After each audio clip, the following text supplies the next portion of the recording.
Hello दोस्तों, स्वागत है आप सभी का ENM ट्यूटोरियल्स में। मैं हूं आदित्य और मैं आज आपके लिए एक नया वीडियो लेकर आया हूं दोस्तों आज हम पढ़ेंगे एग्रीकल्चर से रिलेटेड जो आपका डेडिकेटेड वीडियो है दोस्तों। ये मैं इस क्या बोलते हैं सब्जेक्ट के लिए मैं आपके लिए लेकर आया हूं क्या बोलते हैं क्वेश्चन से रिलेटेड क्वेश्चंस रहेंगे दोस्तों। इसमें लगभग हम 1000 क्वेश्चंस करेंगे। और दोस्तों मैं आपके लिए पूरा अलग अलग स्टेट से, जैसे कि आपका MP हो गया, UP हो गया, ठीक है, बिहार हो गया, यहाँ अलग अलग स्टेट्स में जो भी आपका क्या बोलते हैं एग्रीकल्चर से रिलेटेड एग्जाम हुए हैं उनके जो प्रीवियस ईयर क्वेश्चन है उनकी एक बैंक सीरीज लेकर आया हूँ दोस्तों। लगभग उसमें 1000 से रिलेटेड क्वेश्चन, 1000 से ज़्यादा ही क्वेश्चन होंगे दोस्तों। तो मेरा ये मानना है कि अगर आप इतने क्वेश्चन कर लेते हैं तो आपके लगभग पूरे टॉपिक कवर हो जाएंगे। क्योंकि दोस्तों अगर हम देखा जाए तो हम अगर पूरे टॉपिक को कवर करेंगे तो लगभग हमको क्योंकि बाकी चीज़ें भी कवर अप करनी है, जैसे फिजिक्स, केमिस्ट्री, बायोलॉजी, टेक्नोलॉजी, ये सब चीज़ों को भी देखते हुए अगर हम चलें तो हमारे लिए एग्रीकल्चर का टॉपिक बहुत ही ज़्यादा हो जाता है। और सामान्यतः जो एग्रीकल्चर नहीं पढ़ा है, जैसे कि फिजिक्स, केमिस्ट्री और बायोलॉजी वाले बहुत से बच्चे होंगे, ठीक है, और बहुत से बच्चे एग्रीकल्चर का जानते भी नहीं होंगे कुछ भी, तो उन बच्चों के लिए बहुत ही क्या बोलते हैं मुश्किलजनक, समस्याजनक स्थिति उत्पन्न हो गई है, ठीक। लगभग इसमें से 20 से 22 नंबर के क्वेश्चंस आने की संभावना है। तो दोस्तों मैंने सोचा कि मैं आपके लिए क्या बोलते हैं क्वेश्चंस लेकर आता हूं दोस्तों। लगभग इसमें हम 1000 क्वेश्चंस करेंगे और 1000 से 1200 क्वेश्चंस करेंगे। इसमें से मेरे को लगता है कि पूरे क्वेश्चन यहीं से फंसने की संभावना है दोस्तों। और जो भी करंट से रिलेटेड डाटा रहेगा तो मैं स्पेशल वीडियो करके ले आऊँगा दोस्तों, ठीक है। तो चलिए शुरू करते हैं और देखते हैं कि क्या क्या है आज के हमारे इस 50 क्वेश्चन की सीरीज पे, ठीक है दोस्तों। तो देखते हैं क्वेश्चन नंबर 1। तो क्वेश्चन नंबर 1 क्या है दोस्तों, शस्य विज्ञान क्या होता है, ठीक है। शस्य विज्ञान मतलब कि एग्रोनॉमी, एग्रोनॉमिकल एक साइंस होती है दोस्तों, ठीक है। उसके जनक कौन होते हैं, उसके जनक कौन है, ठीक है। तो उसके जनक कौन है, तो आप ये देखेंगे क्वेश्चंस को और उसके बाद क्वेश्चंस का मैं जवाब मैं दूंगा आपको, ठीक है दोस्तों। और आप इसे नोट करते जाएंगे एक रफ कॉपी में, ठीक है दोस्तों। तो क्या पीटर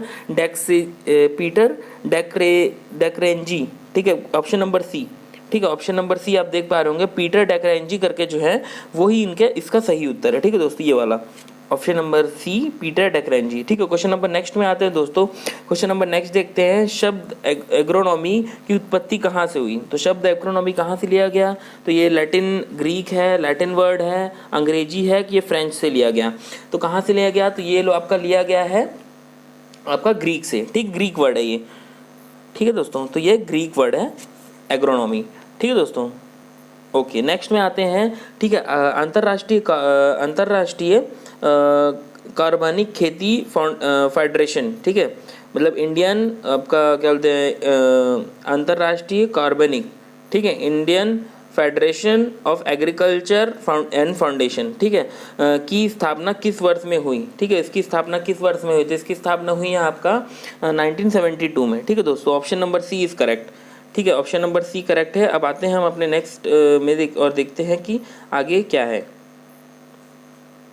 देखते हैं ये क्वेश्चन नंबर 3 से, ठीक है। अंतर्राष्ट्रीय ये वाला हो गया क्वेश्चन नंबर 4 से, निम्नलिखित में से कौन सी फसलों में कार्बनिक खेती अधिक लाभदायी है, कौन सी फसलों में कार्बनिक खेती अधिक लाभदायी है, तो आप बताइए क्वेश्चन नंबर 4 में। तो ऑप्शन नंबर बी, दलहनी फसलों में, ठीक है, दलहनी फसलों में जो है आपका कौन सी खेती अधिक लाभदायक है, तो कार्बनिक खेती अधिक। कार्बनिक खेती वैसी खेती होती है दोस्तों जैसे कि मान लीजिए ये आपका कार्बनिक खेती ऐसी टाइप की होती है जिसमें हम फर्टिलाइजर्स का उपयोग करते हैं, ठीक है। कार्बनिक मतलब कि फर्टिलाइजर का उपयोग करते हैं, जैसे कि अगर आप मान लीजिए एक लौकी है, ठीक है, इस लौकी को मैं इंजेक्शन लगा देता हूँ तो ये कल इतनी बड़ी लौकी हो जाएगी, ठीक है दोस्तों। तो मतलब कि साइज इंक्रीज करने के लिए यूज़ करते हैं, ठीक है। मतलब कि ऑर्गेनिक और इनऑर्गेनिक फार्मिंग आप जो समझते होंगे, ऑर्गेनिक और इनऑर्गेनिक फार्मिंग जस्ट उसी का ही रूप है, ठीक है दोस्तों। अब नेक्स्ट में आते हैं हम और नेक्स्ट देखते हैं दोस्तों। तो क्वेश्चन नंबर 5 में आते हैं, ठीक है। कार्बनिक खेती में निम्न में से कौन सी सशक्ति नहीं की जाती है, ठीक है, कौन सी सशक्ति नहीं, मतलब कि रिकमेंडेशन कौन सा नहीं किया जाता है दोस्तों। तो देखते हैं, तो option number question number B का, ठीक है, सीवरेज और स्लाज का उपयोग, ठीक है, नहीं किया जाता, ठीक है। जैविक उत्तवारकों का उपयोग किया जाता है, ठीक है, कीटाणुनाशक का उपयोग किया जाता है और खलियों का उपयोग किया जाता है, मतलब फर्टिलाइजर्स का उपयोग करते हैं हम, ठीक है। और इसमें क्या है आपका सीवरेज वगैरह का उपयोग नहीं करते हैं दोस्तों, ठीक है। नेक्स्ट में आते हैं, क्वेश्चन नंबर 6 है। क्वेश्चन नंबर 6 है, भारतवर्ष में प्रमाणित कार्बनिक खेती के अंतर्गत वर्तमान में कितने क्षेत्रफल है, कितना क्षेत्रफल है कार्बनिक खेती के अंतर्गत। तो कार्बनिक खेती के अंतर्गत आपका कितना क्षेत्रफल है, तो ऑप्शन नंबर बी, ये आपका बस याद करना है दोस्तों, 3.5 मिलियन हेक्टेयर, ठीक है। 3.5 मिलियन हेक्टेयर आपका भारतवर्ष में प्रमाणिक कार्बनिक खेती होती है, ठीक है। नेक्स्ट में आते हैं चरगाह भूमि पर बहुवर्षीय काष्ठ प्रजातियों को उगाने की विधि जानी जाती है, किस तरीके से, मतलब पद्धति कौन सी यूज़ की जाती है, ठीक है, तरीका कौन सा उपयोग किया जाता है। तो कौन सा तरीका उपयोग किया जाता है, तो इसमें आपका वन चरगाह ऑप्शन नंबर बी जो है, वन चरगाह एक पद्धति होती है, एक प्रोसेस होती है, उस प्रोसेस को यूज़ किया जाता है, ठीक है। किस चीज़ के लिए, तो आपका कष्ट प्रगतियों को उगाने के लिए, ठीक है। नेक्स्ट आते हैं दोस्तों ऑप्शन नंबर 8 में, तो एलियन वीड कौन सा है, ठीक है, इनमें से चारों में से कौन सा एलियन वीड है, ठीक है, ये बताना है दोस्तों। तो एलियन वीड कौन सा है, तो इसका होगा ऑप्शन नंबर बी, ठीक है, पिथेनियम, ठीक है, हेस्टोरिफिस, ठीक है, पिथेनियम हेस्टोरिफिस जो है वो आपका, ठीक है, एलियन वीड है, ठीक है। एलियन वीड मतलब कि एक तरह का आपका वो बोल सकते हैं, सीड बोल सकते हैं, ठीक है, सीड, ठीक है, एलियन वीड, ठीक है दोस्तों। नेक्स्ट में आते हैं, देखिए कुछ यहाँ पे एग्जांपल भी दिया है, एक्सोटिक एंड और introduced weeds is known as alien और एंथ्रोपायराइट वीड, एग्जांपल साइनोडॉन, ठीक है, डैक्ट्रोलॉन, ठीक है, ये सब नाम है अलग अलग दोस्तों, आप देख सकते हैं, लिखा हुआ है डिस्क्रिप्शन में। नेक्स्ट में आते हैं दोस्तों, निम्नलिखित में से ICAR के संस्थानों में से कौन सा त्रिवेंद्रम में है स्थित है, ठीक है। तो त्रिवेंद्रम में कौन सा स्थित है, तो त्रिवेंद्रम में है आपका ITCRI, ठीक है, ऑप्शन नंबर आपका डी आ जाएगा, ठीक है, option number D is correct. अब इसका फुल फॉर्म देख लेते हैं दोस्तों, तो central tuber crops research institute, ठीक है, त्रिवेंद्रम में वो स्थित है,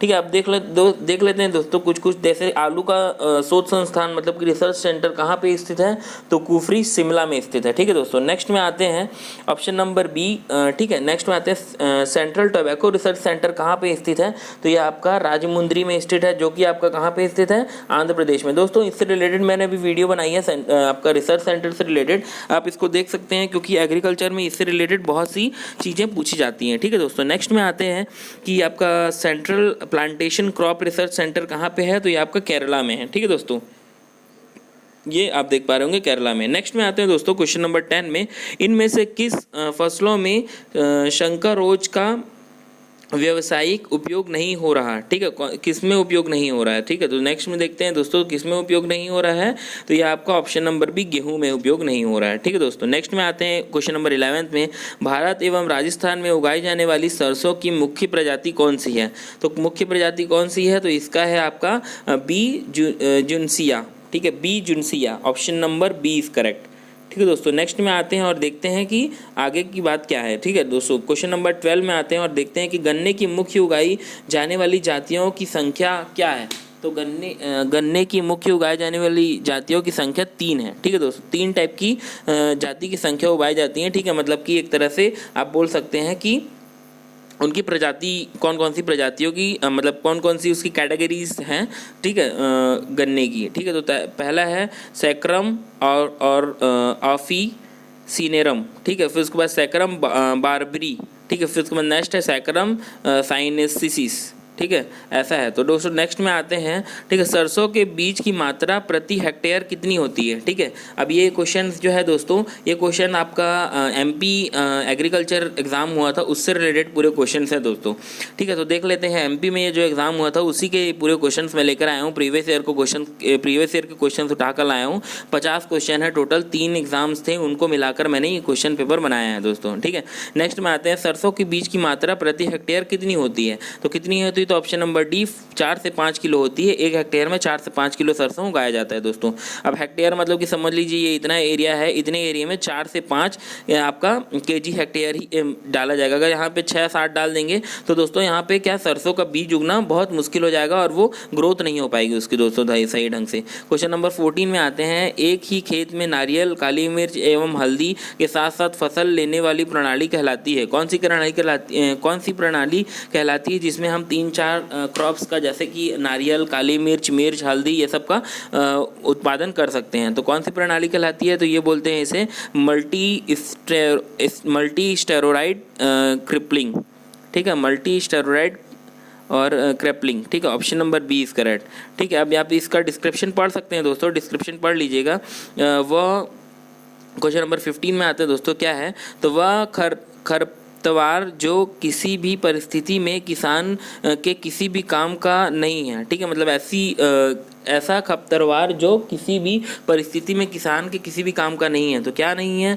तो परजीवी खरपतवार। ठीक है, परजीवी खरपतवार जो होता है वो भी किसान के किसी भी काम का नहीं होता किसी भी कंडीशन में। ठीक है दोस्तों, नेक्स्ट में आते हैं क्वेश्चन नंबर 16 देखते हैं। क्वेश्चन नंबर 16 क्या है? तो क्वेश्चन नंबर 16 है पैराक्रोइड किस प्रकार की शाकनाशी है। ठीक है, मतलब एक तरह का शाकनाशी है, मतलब कि कौन से टाइप का ये वो है आपका, क्या बोलते हैं उसको, क्या बोल सकते हैं उसको, नॉन सेलेक्टिव कॉन्टैक्ट।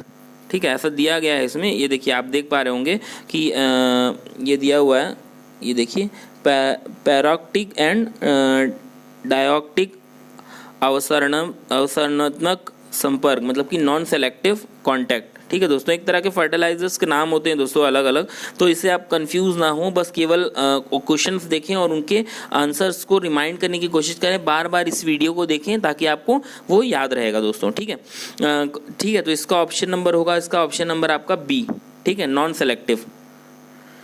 नेक्स्ट में आते हैं दोस्तों क्वेश्चन नंबर 17 में, यह खपतवार जिनमें औषधियाँ गुणवत्ता पाई जाती है। ठीक है, तो कौन सा खपतवार होता है जिसमें औषधियाँ और गुणवत्ता पाई जाती है? तो ये आपका होता है सी। ठीक है, मतलब कि टेफ्रोसिया पुरपुरिया। ठीक है, टेफ्रोसिया पुरपुरिया ये जो होता है, इसमें आपका क्या होता है कि क्या बोलते हैं, औषधियाँ गुणवत्ता पाई जाती है, मतलब कि आपके एक तरह से बोल सकते हैं आयुर्वेदिक मेडिसिन टाइप का कुछ होता है, वो पाया जाता है, जिसकी तहत हमारी जो खेती है वो बहुत ही अच्छे से होती है, बहुत ही उपजाऊ होती है। ठीक है दोस्तों, तो देख लेते हैं। तो इसका option number B is correct. ठीक है, option number B is correct, ये देख पा रहे होंगे, ऑप्शन नंबर बी करेक्ट। ठीक है दोस्तों, अब एक मिनट दोस्तों, क्या है इसका होगा टेरिफोसिया पुरपुरिया, मतलब कि option number C is correct दोस्तों। ठीक है, नेक्स्ट में आ जाते हैं, माफ़ करिएगा थोड़ा सा गलत टिक हो गया था दोस्तों। अब नेक्स्ट में आते हैं क्वेश्चन नंबर 18 में।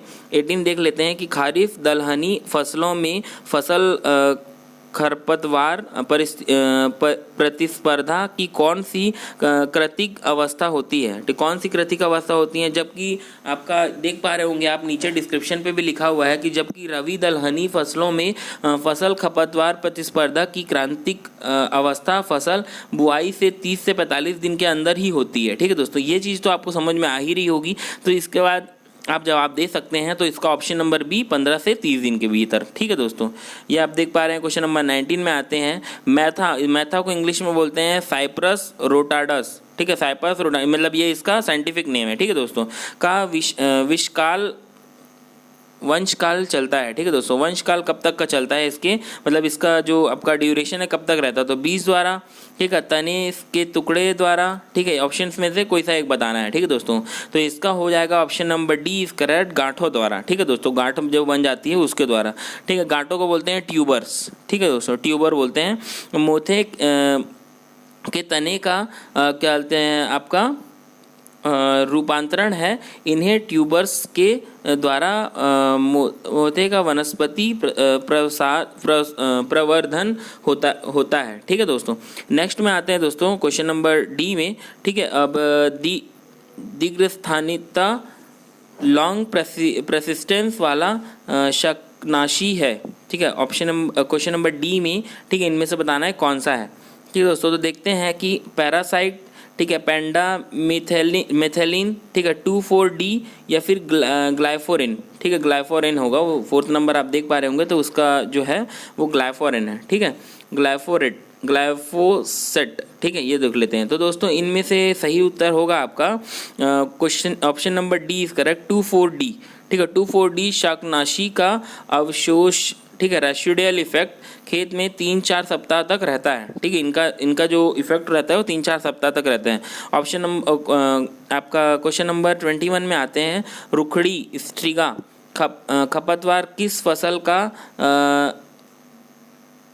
सहचर क्या या फिर परजीवी खपतवार है, ठीक है, किस फसल का परजीवी खपतवार है, तो ये है आपका बाजरा का, ठीक है दोस्तों। नेक्स्ट में आते हैं, ठीक है, मौसम के आधार पर खपतवारों के वर्गीकरण में इन खपतवारों को कहते हैं, क्या कहते हैं, मौसम के आधार पर इन खपतवारों को तो क्या कहते हैं इन्हें, तो इन्हें कहा जाता है बहुवर्षीय खपतवार, ठीक है, बहुवर्षीय मतलब कि बहु मतलब कि आप समझ सकते हैं कि वेरियस नंबर ऑफ बहुत नंबर ऑफ ईयर्स में इनका खपत हो सकती है, ठीक है दोस्तों। नेक्स्ट में आते हैं 23 नंबर में एस्फोडेलस या फिर ट्रांसफोलिस, ठीक है, प्याजी किस मौसम में उगाने वाली खपतवार है। अच्छा, प्याजी जो होती है, प्याज की जो भाजी होती है वो किस मौसम में उगाई जाती है, ठीक है दोस्तों। क्वेश्चन नंबर 23वां है, ठीक है दोस्तों, 23वां क्वेश्चन नंबर 23। तो ये कौन से मौसम में उगाई जाती है, तो ये राबी वाले मौसम में उगाई जाती है, जिस समय राबी क्रॉप्स उगती हैं, ठीक है, ये राबी ही क्रॉप है एक तरह से बोला जाए तो ये राबी क्रॉप है, और राबी क्रॉप जिस मौसम में उगती है उसी मौसम में इसे उगाया जाता है दोस्तों। क्वेश्चन नंबर 24 में आ जाते हैं,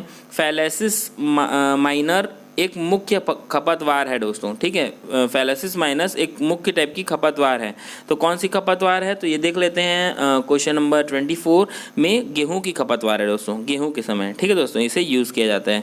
नेक्स्ट आ जाता है 24 में, ठीक है, ओक जो होता है, ओक के बीज का प्रकीवर्ण इनसे होता है, किससे होता है, ओक के बीजों का प्रकीवरण, ठीक है, तो किससे होता है, तो ये होता है आपका कोसोम से, ठीक है, कोसोम, option number C is correct, ठीक है दोस्तों, देख पा रहे होंगे आप, ठीक है, चीनोपोडियम या फिर मुरेल, ठीक है, चीनोपोडियम या फिर मुरेल किस ऋतु खपतवार है, कौन सी ऋतु में अपन चीनोपोडियम या फिर मुरेल का उपयोग किया जाता है, ठीक है दोस्तों, तो किस में किया जाता है, तो option number C is correct, rabi में।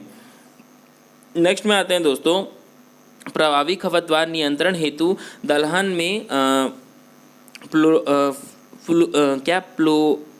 फ्लोरीन देनों की विधि है, ठीक है दोस्तों, तो किसकी है, तो क्वेश्चन नंबर 27 में आते हैं दोस्तों, तो ये है आपका प्री प्लाटिंग, ठीक है, प्री प्लॉटिंग का है ये दोस्तों, ठीक है। अब दोस्तों मेरी हिंदी थोड़ी सी कमज़ोर है दोस्तों, क्योंकि मुझे थोड़ा सा प्रोनाउंसिएशन में दिक्कत जाती है दोस्तों, तो अगर आप प्लीज़ उसे मैनेज करिएगा दोस्तों। आपके लिए मैंने बहुत कोशिश करके ये हिंदी में कंटेंट तैयार किया दोस्तों, बिकॉज ये कहीं मिल नहीं रहा था और मुझे क्या बोलते हैं, हिंदी प्रोनाउंसिएशन में थोड़ी दिक्कत आती है, लेकिन फिर भी मैं आपके साथ आपको पढ़ा कर और ऐसा आपके लिए क्वेश्चन ढूंढ कर मैं ये कोशिश करूँगा कि मैं आपसे ज़्यादा से ज़्यादा सीख सकूँ दोस्तों, ठीक है। खपतवार नाशक रसायन के लगातार लंबे समय तक प्रयोग करने से निम्न में खतरनाक विकृति उत्पन्न हो जाती है, तो कौन सी क्या बोलते हैं विकृति उत्पन्न हो सकती है दोस्तों, तो ये ऑप्शन नंबर डी, मतलब कि भूमि में आपका अलग अलग टाइप के रिएक्शंस हो सकते हैं, जिसकी वजह से आपका उत्पादन में क्या बोलते हैं रुकावटें आ सकती हैं दोस्तों। नेक्स्ट आते हैं क्वेश्चन नंबर 9 में, शकनाशी रसायन जो खपतवार नष्ट करने हेतु उपयोग किए जाते हैं, तो कौन से उपयोग किए जाते हैं, तो क्वेश्चन नंबर 29 में आते हैं, इसका ऑप्शन नंबर बी है पैरासाइड, ठीक है, पैरासाइड्स जो हैं वो उपयोग किए जाते हैं दोस्तों। क्वेश्चन नंबर 30 में आते हैं दोस्तों, देखते हैं कि क्वेश्चन नंबर 30 क्या है। क्वेश्चन नंबर 20 के बाद 29 के बाद एक मिनट दोस्तों, क्वेश्चन नंबर 29 के बाद आई थिंक 30 वाली सीरीज़ नहीं है ये दोस्तों, उसको मैं लेकर आ जाऊँगा दोस्तों, कोई चिंता की वाली बात नहीं है। अब देख पा रहे होंगे कि ये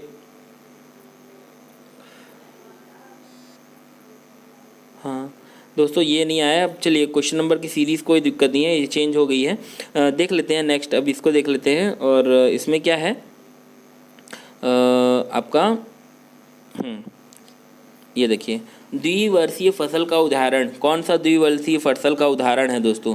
तो देख लेते हैं। तो क्वेश्चन नंबर आपका 40 है, ठीक है। अब इसका उदाहरण है चुकंदर, ठीक है। चुकंदर आप जानते होंगे लाल कलर का होता है दोस्तों, और जिसमें बहुत ही प्रोटीन और विटामिन होते हैं, ठीक है। तो ये द्विवर्षीय का उदाहरण है, ठीक है। चुकंदर हो गया, मूली, गाजर, सलजम, पालक, प्याज, गोभी, ये सब जो हैं दो साल में 2 बार उत्पन्न होते हैं दोस्तों, ठीक है।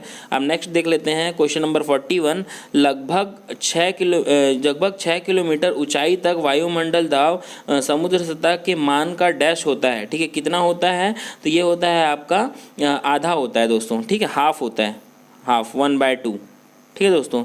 तो इसका जो ऑप्शन नंबर होगा, तो option number C is correct, ठीक है। Option number C is correct, half होता है।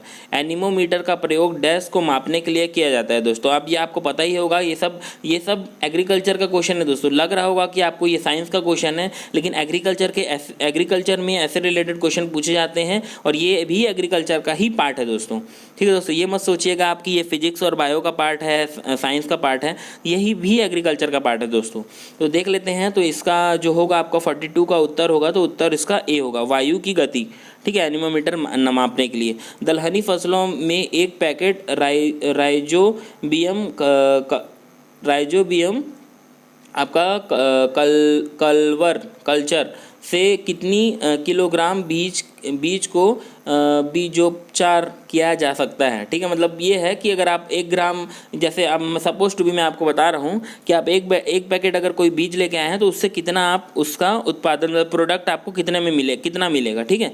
तो ये देख लेते हैं। तो इसमें मिलेगा आपको 10 kg, ठीक है। एक पैकेट से 10 kg प्रोडक्ट आपको मिलेगा। सामान्यतः 1 हेक्टेयर दलहनी फसलों के लिए 3 पैकेट राइजोबियम कल्चर का उपयोग किया जाता है, ठीक है। एक तरह का बीज है दोस्तों ये, ठीक है। तो देख लेते हैं क्वेश्चन नंबर 44 में।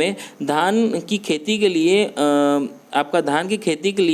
मृदा का उपयोग पीएच के मान कितना होता है, ठीक है दोस्तों। कितना मतलब कि आपका मृदा का मान कितना होना चाहिए, तब हम धान की खेती कर सकते हैं दोस्तों। तो कब कितने मान में कर सकते हैं? तो 4 से 6 pH के बीच में। अब दोस्तों आपको पता ही होगा कि अगर 7 से ऊपर जाते हैं तो एसिडिक हो जाता है, और 7 से नीचे जाता है तो बेस हो जाता है दोस्तों। ये तो आपको पता ही होगा, ठीक है दोस्तों। हाँ, अच्छा, एक और चीज़ बता देता हूँ दोस्तों। अच्छा, मैंने एक और चीज़ यहाँ पे आपको बाय मिस्टेक ये बता दी कि 7 से अगर हम ऊपर जाते हैं तो ये क्या होता है? तो ये हो जाता है बेसिक, ठीक है दोस्तों। और अगर हम 7 से नीचे जाते हैं तो ये हो जाता है एसिडिक दोस्तों। जितना ज़्यादा हम नीचे जाएंगे उतना ज़्यादा एसिडिक होगा, जितने ज़्यादा हम ऊपर जाएंगे उतना ज़्यादा ये बेसिक होगा दोस्तों, ठीक है दोस्तों। तो यहाँ से ये चीज़ आपको समझ में आती है दोस्तों। नेक्स्ट देख लेते हैं आपका क्वेश्चन नंबर 45, ठीक है। संभावी आपका वापसर्जन क्या बोलते हैं, संभावित वापसर्जन पीटी का सिद्धांत निम्न में से एक वैज्ञानिक ने दिया था। तो कौन से वैज्ञानिक ने दिया था इसका सिद्धांत? तो इसका सिद्धांत दिया था आपका थोथरवेट, ठीक है। थोथरवेट, ये देख लीजिए आपका नाम दिया हुआ है, थोथरवेट ने दिया था, ठीक है दोस्तों। नेक्स्ट देख लेते हैं, ठीक है। क्वेश्चन नंबर 46, ठीक। क्वेश्चन नंबर शंकर कपास हाइब्रिड कॉटन के जनक कौन है? तो हाइब्रिड कॉटन के जनक कौन है दोस्तों? तो हाइब्रिड कॉटन के जनक है option number C is correct, C T Patel, ठीक है। सी.टी. पटेल कहे जाते हैं, जो कि इन्होंने भारत में गुजरात में 1970 में कपास का प्रथम संस्करण किस्म H4 का विकास किया था दोस्तों, ठीक है। नेक्स्ट में आ जाते हैं दोस्तों, वारालक्ष्मी किस फसल का एक जैसा संस्करण है, मतलब कि एक जैसा टाइप है। तो किस फसल का है दोस्तों? तो ये है आपका कपास का, ठीक है। कपास का टाइप है दोस्तों। नेक्स्ट में आ जाते हैं और देखते हैं क्वेश्चन नंबर 48, अधोभूमि अंकुरण, ठीक है। अधोभूमि अंकुरण हाइपोजेल जर्मिनेशन क्या होता है, ठीक है। क्या होता है दोस्तों, ये बताइए। तो ये होता है आपका अरहर, चना, मसूर, ये सब की जो दालें होती हैं इन्हें कहा जाता है, ठीक है दोस्तों। नेक्स्ट में आ जाते हैं और देखते हैं कि क्या दिया हुआ है, ठीक है। तो क्वेश्चन नंबर 49 क्या बोल रहा है दोस्तों? तो क्वेश्चन नंबर 49 है, बूंद सिंचाई की टाइफून विधि काम में ली जाती है। कब काम में ली जाती है? कौन सी फसल में काम में ली जाती है दोस्तों? तो ये ली जाती है गन्ने की फसल में, ठीक है। बूंद बूंद, जैसे कि मान लीजिए ये फसल उगी हुई है दोस्तों, और यहाँ पे जो बूंद बूंद सिंचाई, ऐसे अगर पाइप लगे हुए हैं, पाइप में छेद कर दे और यहाँ बूंद बूंद रेगुलरली जो हम सिंचाई की योजना बनाते हैं दोस्तों, उसे कहा जाता है टाइफून विधि, ठीक है। टाइफून विधि, ओके दोस्तों। नेक्स्ट में आते हैं, देख लेते हैं कि जड़ क्षेत्र में जल की संग्रहित मात्रा एवं सिंचाई से पहले चाहे गए जल की मात्रा के अनुपात को कहते हैं डैश कहते हैं, ठीक है दोस्तों, क्या कहा जाता है? तो क्वेश्चन नंबर 50 का देख लेते हैं दोस्तों। जल संग्रहण दक्षता, ठीक है, जल संग्रहण दक्षता मतलब कि आपकी कैपेसिटी या फिर उसकी पानी ग्रहण करने की जल संग्रहण करने की कैपेसिटी, ठीक है, उसकी क्षमता। नेक्स्ट देख लेते हैं दोस्तों क्वेश्चन नंबर 51। गेहूं में सिंचाई निर्धारण किया जाता है, किस बेसिस पे गेहूं में सिंचाई निर्धारण किया जाता है? तो दोस्तों उपलब्ध जल के 25% ह्रास होने पर, ठीक है, 25% होने पर, ठीक है दोस्तों। ये आप देख सकते हैं यहाँ पे डिस्क्रिप्शन पे पूरा नॉलेज दिया हुआ है दोस्तों। अगर आप, मैं इसकी PDF भी डिस्क्रिप्शन में प्रोवाइड करा दूंगा, तो आप वहाँ से डिस्क्रिप्शन से PDF भी देख सकते हैं दोस्तों। क्वेश्चन नंबर 52 देख लेते हैं दोस्तों। क्या दिया है? राजस्थान में खरीफ फसलों में सर्वाधिक क्षेत्रफल के अंतर्गत डैश होता है। क्या होता है दोस्तों? तो ये होता है आपका बाजरा, ठीक है दोस्तों। बाजरा की रोटी आप सुने होंगे, बाजरा बहुत ही ज़्यादा फेमस होता है दोस्तों। धान में औसत हलिंग प्रतिशत कितना होता है? हलिंग मतलब एक वर्ड होता है, एक टेक्निकल वर्ड है दोस्तों, हलिंग। तो हलिंग का प्रतिशत कितना होता है दोस्तों धान में? धान देखिए अब यहाँ पे लिखा हुआ है पैडी, धान में दाना एवं छिलका का अनुपात को कहा जाता है हलिंग, ठीक है दोस्तों। हलिंग मतलब कि एक धान में कितना % दाना निकलेगा और कितना % छिलका निकलेगा, तो उन्हीं के दोनों का जो रेशियो रहता है उसे कहा जाता है हलिंग, ठीक है दोस्तों। तब ये कितना होता है? तो आप देख पा रहे होंगे कि ये होता है आपका 65%, ठीक है, 65.66 है, लगभग 65 अगर आ जाए और या फिर 66 आ जाए तो इन दोनों में से 66 बोल सकते हैं, इसी के आसपास आने की संभावना है दोस्तों। सोयाबीन डैश है, ठीक है, अब इनमें से बताना है सोयाबीन क्या है। तो सोयाबीन एक दलहनी फसल है, ठीक है, तो option number B is correct. दलहनी ऐसी टाइप की फसलें होती हैं दोस्तों, मूंग हो गया, ये सब क्या बोलते हैं आपका बड़ी हो गया, ये सब जो होगा सोयाबीन की बड़ी, ये सब दलहनी फसलों में आता है दोस्तों। क्वेश्चन नंबर 55 देख लेते हैं दोस्तों क्या है। तो क्वेश्चन नंबर 55 है, निम्न में से विशेषकर राजस्थान में कौन सा मिश्रित फसल मिक्स्ड क्रॉपिंग का उदाहरण है? ठीक है दोस्तों, यहाँ पे 2 ही ऑप्शन लिए गए हैं, नेक्स्ट बाकी के 2 ऑप्शन नहीं है दोस्तों। मैं बता देता हूँ आपको बाकी के 2 ऑप्शन क्या है। इसमें दिया गया है चना सरसों और आपका क्या बोलते हैं सरसों प्लस गेहूँ, ठीक है दोस्तों। तो इसका उत्तर भी यही है, ठीक है, चना एवं सरसों, चना प्लस सरसों जो है वो मिक्स क्रॉपिंग करके हम राजस्थान वाले एरिया पे उगा सकते हैं दोस्तों। ये डिपेंड करता है दोस्तों वहाँ की सॉइल्स के ऊपर, ठीक है दोस्तों। तो आप आज के लिए इतना ही दोस्तों, अब मिलते हैं हम अपनी नेक्स्ट वीडियो पे, तब तक के लिए जय हिंद। और दोस्तों मैं आपके लिए जल्दी ही 50 क्वेश्चन का एक फिजिक्स की भी क्वेश्चन प्रैक्टिस लेकर आऊँगा दोस्तों। मैं आपको टॉपिक्स जो मुझे लगेंगे कि ये टॉपिक बहुत ही इंपॉर्टेंट है उस टॉपिक को मैं डिस्कस करूँगा दोस्तों, लेकिन जो टॉपिक मुझे लगेंगे कि इसमें से क्वेश्चंस कराने चाहिए तो मैं उससे क्वेश्चंस उनसे रिलेटेड क्वेश्चंस लेकर आऊँगा दोस्तों। तो प्लीज़ मेरे चैनल को सब्सक्राइब करिएगा दोस्तों, बहुत ही मेहनत करके मैं आपके लिए ऐसी टाइप की वीडियोस बनाता हूँ दोस्तों। और अगर आपको अच्छा लगे तो प्लीज़ मेरे चैनल को शेयर भी करिएगा। तो मिलते हैं हम अपनी नेक्स्ट वीडियो में, तब तक के लिए जय हिंद, जय भारत।